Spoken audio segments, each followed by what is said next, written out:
Hello everybody, Crackedy here, and today I will be showing you guys another Byzantine games. Now I've noticed that a lot of you guys were really excited about these kind of Byzantine explanation videos and gameplay videos. So today I'll be bringing you another one of those. Now this time we're going to be using our very fast 2TC build order. We're going to be playing on the map Himeyama, like these two mountains here.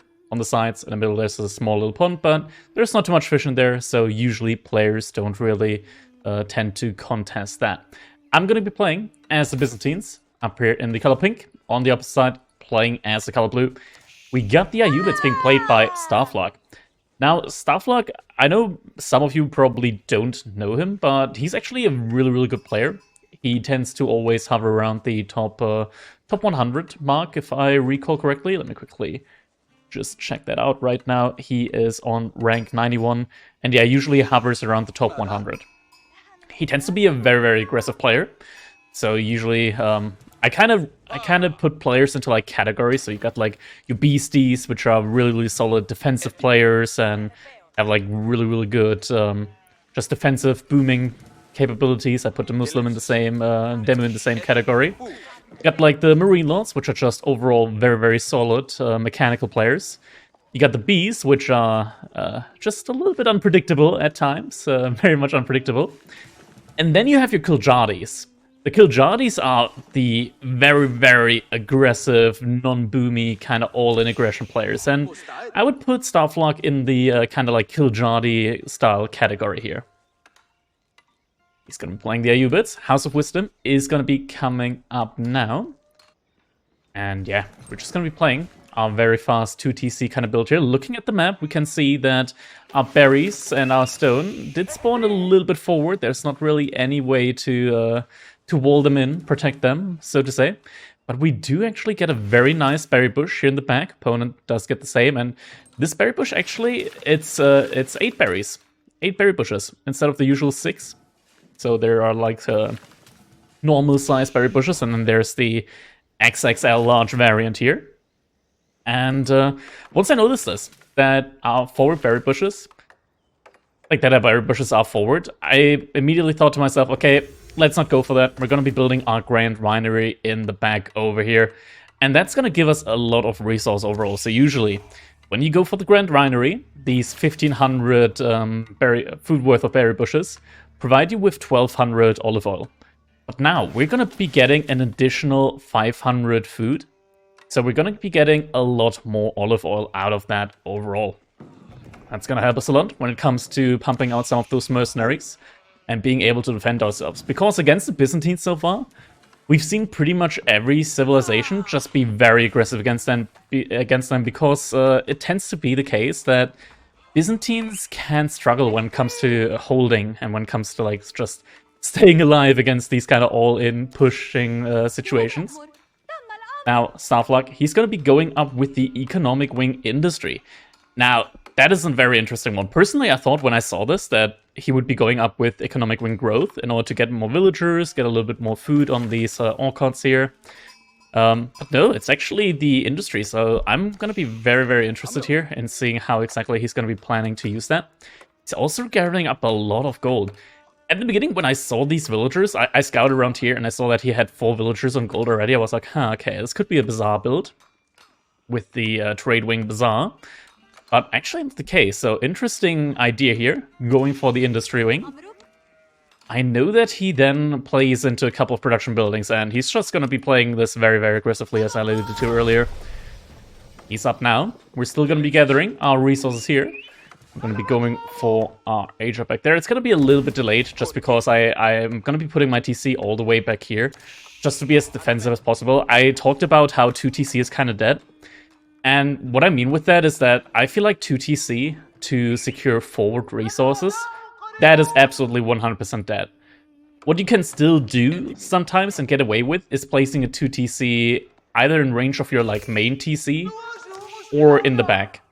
That is probably the only reasonable way with which you can get like a fast second TC going. Other styles still include like going for second TC later on in the game. I don't think you can go for it immediately in order to secure resources out on the map. And now we do see 2 production buildings coming in immediately. And now an interesting thing here, actually. You can make the Desert Raider one of the unique units for the Ayyubids, both from the stable and the archery range. And he's going to be building them out of every single building that he has access to, pretty much. That's a very cool usage here of that unique unit. He's pumping out a lot of them as well, so we can see straight away the Desert Raiders making their way across the map. Got a pretty good melee attack, 5 melee armor, 13 melee damage, plus 13 versus cavalry. This is also why I didn't go for the Hippodrome at all. I know that when you play against the Ayyubids, you can't go cavalry. If you go cavalry, the Desert Raider is just gonna eat you alive, and that's not gonna be a fun time. So you're pretty much forced to go into Grand Winery. Don't want to place it forward, so we're going to be placing in the back. Now at this point in time, Starflark is going to be able to scout that out, but RTC is going to be on its way. I also want to get some early walls out here, going on the side. He actually scouts my villager here, so he is very likely going to be sending a unit down there next. I just want to wall this in.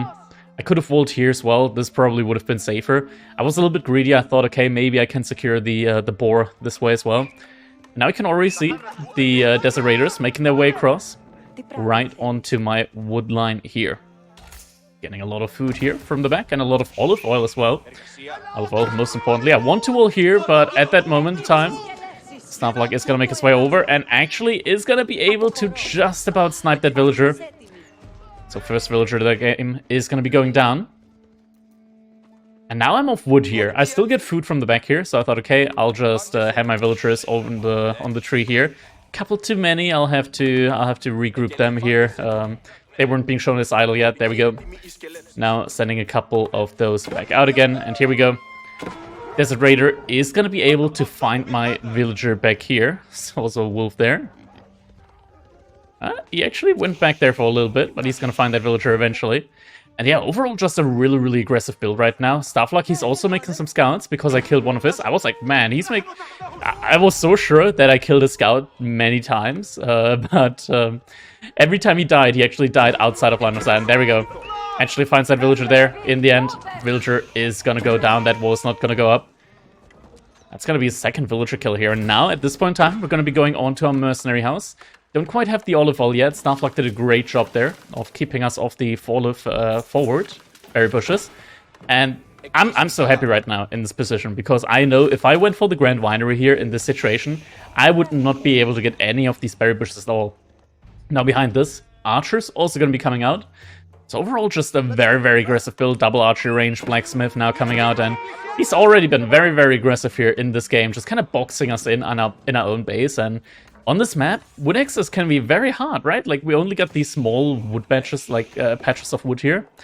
And yeah, I'm struggling to get like production buildings out and stuff like that. And luckily, that second TC here also next to wood lines, so we aren't gonna be completely denied of wood. I managed to get this wall up here, means I'm able to funnel a little bit when the opponent comes in. So I could, in theory, go on the wood line down here if I wall this one here off as well. With that, I should be safe from that one side there.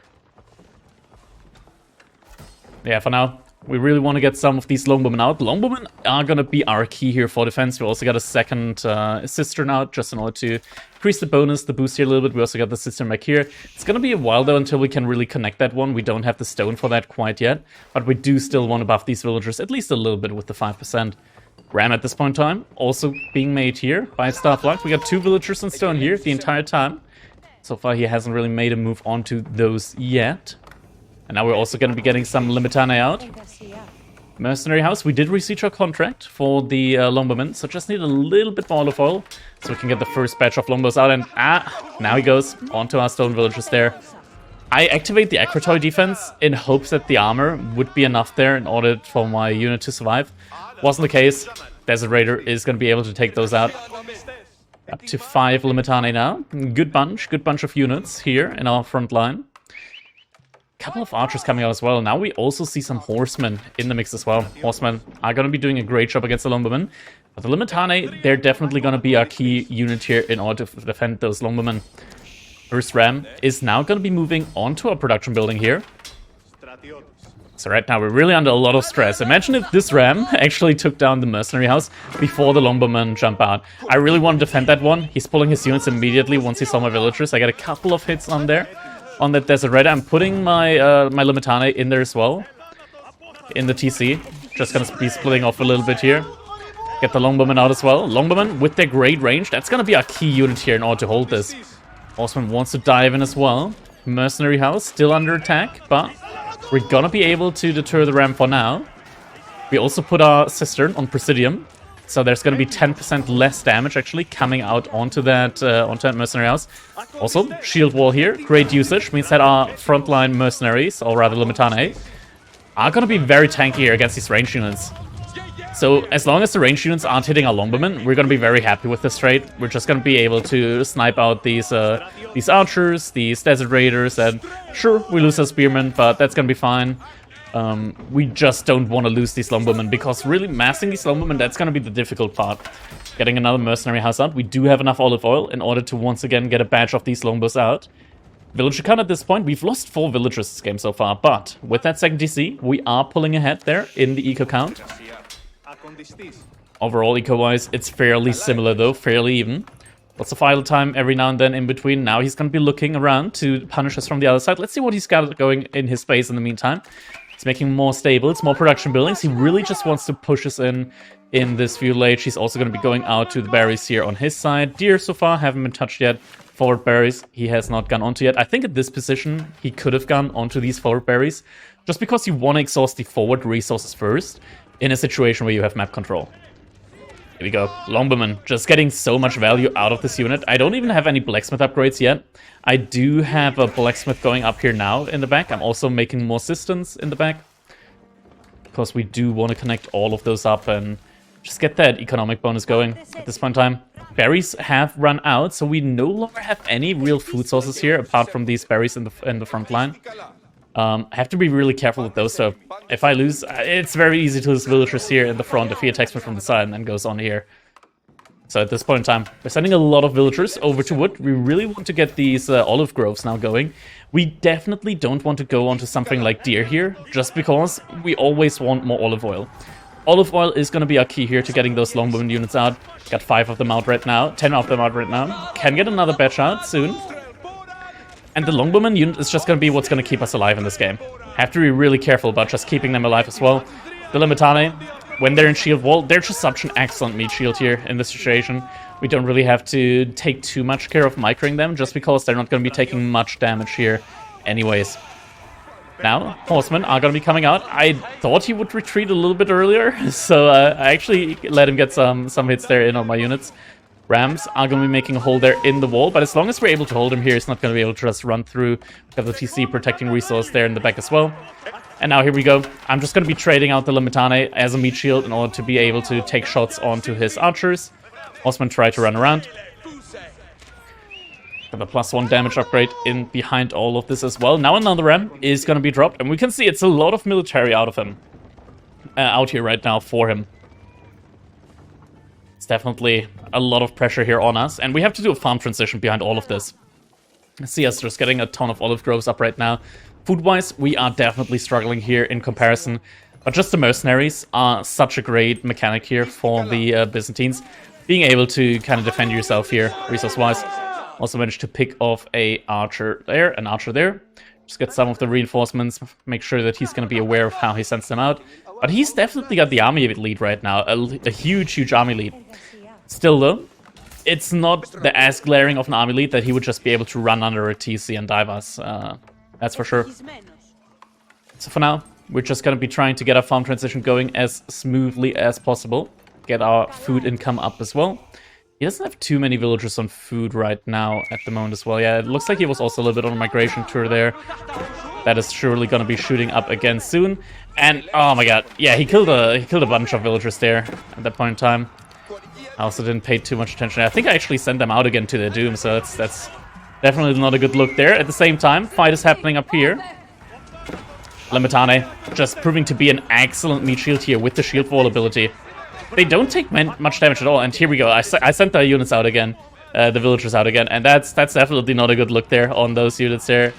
Yeah, the archers are going to be coming in, and I'm still like a little bit distracted here on the right side. I'm going to be losing a bunch of those. I'm going to be late to react here. There we go, he's on there. I just reacted, but he's stepping in every time. He's doing a good job there of just stepping in after every single attack animation. Now we're still ahead with villagers, which is great because we've lost 12 on our own side. So definitely able to survive here. The fuel age push so far. And it feels like now, yeah, we can see he's pulling a lot of villagers over to gold. So now he wants to kind of leverage the amount of damage that he's gotten so far, and the fact that he was able to constrain us here in our map and force us into this farm transition early on into the game. He just wants to make use of that. We're also getting some more sister outs. We want to connect them. 15% bonus here on all these villagers around the Grand Vinery. That's going to be very nice. We're going to be getting a lot of food in there.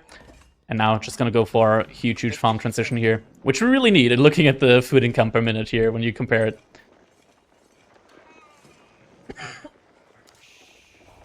Now, Army is just going to be running around here, splitting up his cavalry and his infantry units, trying to get some damage in on the sides.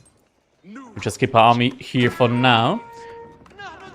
Want to make sure that our exposed sides are going to be safe. He's just hitting us over here, maybe wants to get our military to react and go down there. We're going to keep it nice around the sides where we're actually not defended right now. We're going to further just get this olive groves up.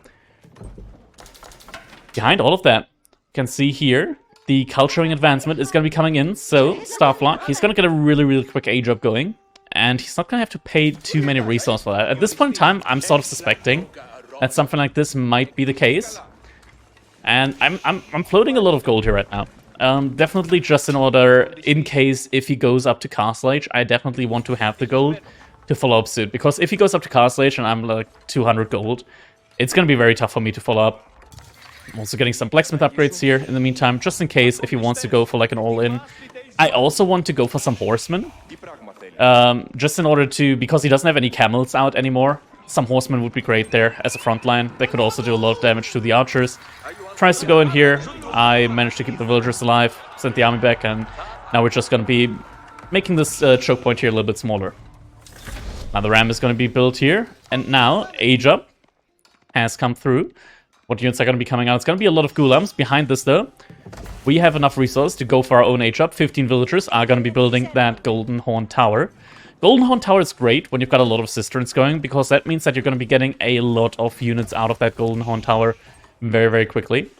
I cancelled my horsemen just because now he's aged up. The horsemen, they're not really going to be doing a great job anymore. Going up, we're going to need a couple production buildings, some archery ranges, some barracks, just to be able to get those Varangian guards and crossbows out.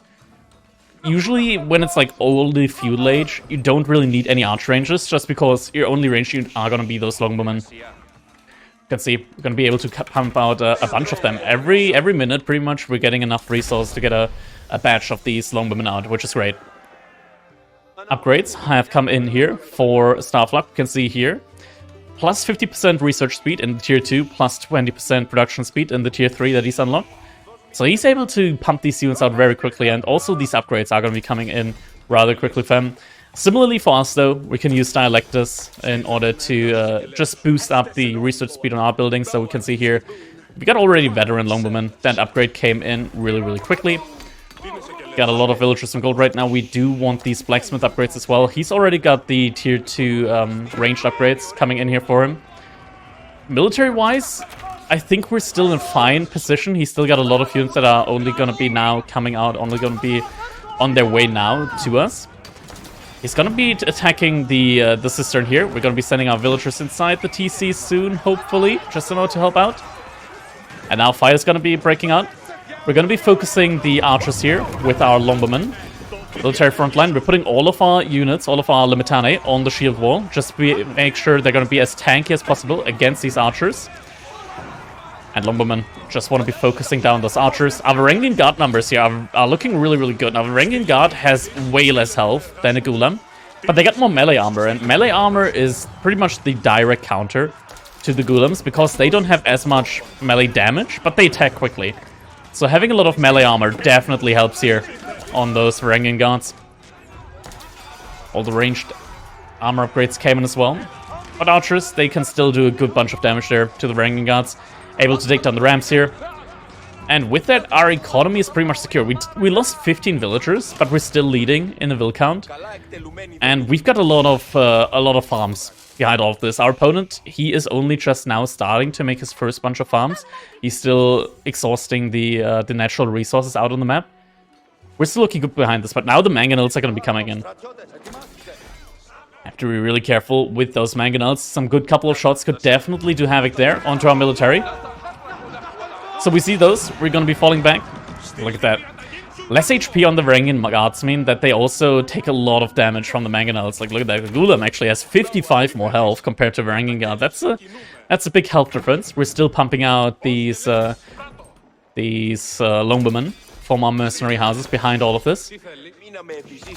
Our Golden Horn Tower is also giving us units every now and then, which is great. We just want to have as many units out as possible. We're also getting our Siege Workshop out now. Gonna get some free Landsknecht out here. Now, just a couple of Landsknechte. They're not the greatest. They're very, very squishy. They can be sniped very easily.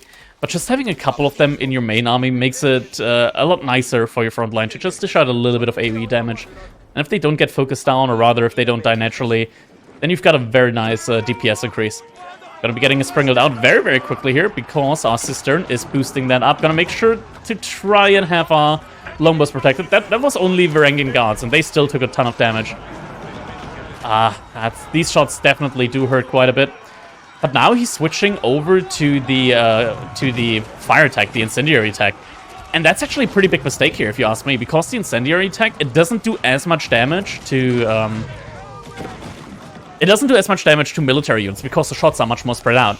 It does, however, do a good bunch of damage to farms. So if you get like a good incendiary shots out on the farms, you can do a ton of damage. Like to buildings, it's going to be a great way to damage buildings. Now here, we're going to have to fall back a little bit. We got our reinforcements here in the back. We're still, military-wise, looking somewhat even. But as long as the mangonels are out there, we don't want to be taking a fight here. It looks like he also doesn't feel like he's going to be able to push in immediately, which is going to be in our favor here. So we're just falling back. We want to mass out more units. We can see we've got a ton of units in the queue right now. Getting them out really, really quickly here with the Cistern bonus and all of our buildings here. All of our production buildings. Our farm economy is looking great at this point. We're up to over 2,000 food per minute. Our opponent's sitting at roughly 1,300 food per minute. So as long as we can drag this game out a little bit longer, we're going to be in a good position. Going to be getting some more Springles out. Springles, only 15 seconds for each of them. Opponent also sending villagers forward. Look at that, bunch of villagers wants to get some forward siege workshops, just probably in order to pump out more Springles there really, really quickly. Also is going to have access to the mill there. First Springled has come out. Second Springled is about to come out. We're up to almost 600 olive oil here per minute. That's going to be very, very nice just to boost our longbowman number. We got 25 longbows, and you can pretty much consider those free, right? Because we didn't have any units specifically working towards them. It's all just passively gained from these olive groves that we got here running in the back. He's making his Springled a little bit forward. I'm going to be taking a shot. He hasn't reacted to it yet. With that, Springled on his side is actually going to be going down. We're sending the Limitani forward here. And now, we're going to be able to win the siege battle. Once again, incendiary arrows don't actually do that much damage. It's very spread out, and we're going to be able to take down these mangonels. And with that, GG is going to get called. We're going to be winning this one. I really think that this might be how you want to play Byzantines in many matchups. You just have to be careful about the matchups. There are certain matchups where you definitely cannot be playing this. So, for example, against Jeanne d'Arc, against the French, against like these really, really aggro civilizations that also get armored units, you probably won't be able to pull this off quite that easily. Guys, hope you enjoyed the cast. If you did, feel free to leave a like over here on YouTube, maybe even sub to the channel. Also, feel free to check me out over on Twitch. I'm streaming there a lot now and then. Pretty much after work, I'm going to be streaming over on Twitch. Hope you guys enjoyed the video, and see you in the next one.